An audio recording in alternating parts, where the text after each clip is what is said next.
Please raise your right hand. Do you swear that the testimony that you are about to give shall be the truth, the whole truth, and nothing but the truth, so help you God? I do. Thank you. Let the record show that the witness answered in the affirmative. Our only witness today is Mr. Sundar Pichai. Mr. Pichai is the Chief Executive Officer of Google. Your written statement will be entered into the record in its entirety, and we ask that you summarize your testimony in 5 minutes. To help you stay within that time, there's a timing light on your table. When the light switches from green to yellow, you have 1 minute to conclude your testimony. When the light turns red, it signals your 5 minutes have expired. Mr. Pichai, you are very welcome, and you may begin. Chairman Goodlatte, Ranking Member Nadler, distinguished members of the committee, thank you for the opportunity to be here today. I joined Google 15 years ago, and I've been privileged to serve as CEO for the past 3 years. But my love for information and technology began long before that. It's been 25 years since I made the US my home. Growing up in India, I have distinct memories of when my family got its first phone and its first television. Each new technology made a profound difference in our lives. Getting the phone meant I could call ahead to the hospital to check that the blood results were in instead of taking a 2-hour trip there. And the television, well, it only had one channel, but I couldn't have been more thrilled by its arrival.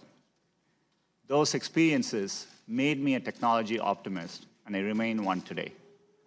Not only because I believe in technology, but because I believe in people and their ability to use technology to improve their lives. I'm incredibly proud of what Google does to empower people around the world, especially here in the US. I'd like to take a moment to share a bit of background on that.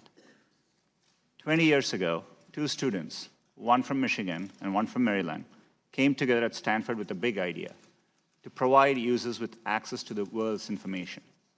That mission still drives everything we do, whether that's saving you a few minutes on your morning commute or helping doctors detect disease and save lives. Today, Google is more than a search engine. We are a global company that's committed to building products for everyone. That means working with many industries, from education and healthcare to manufacturing and entertainment.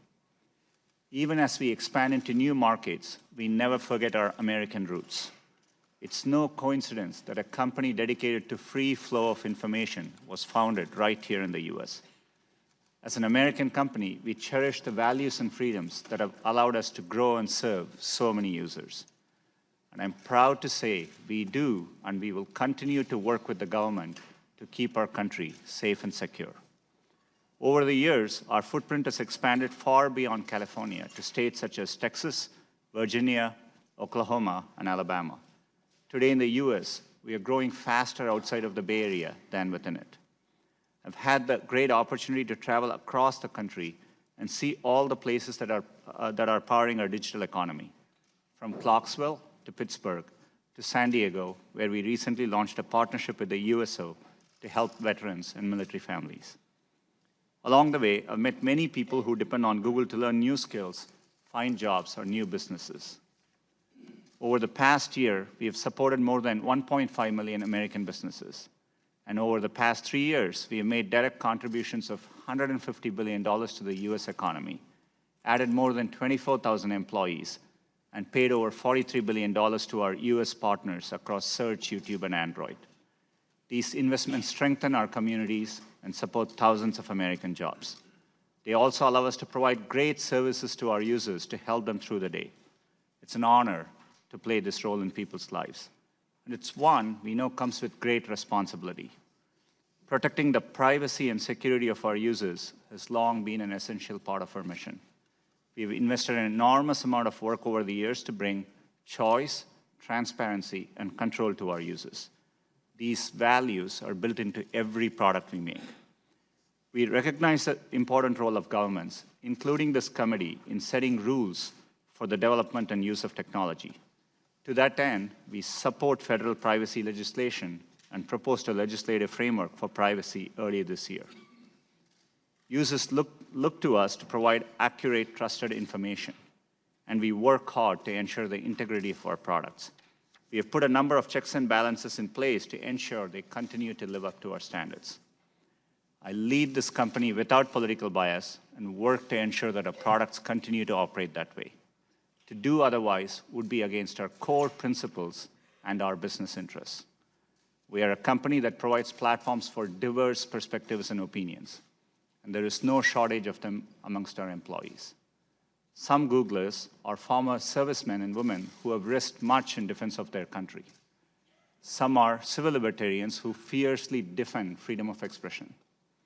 Some are parents who worry about the role technology plays in our households.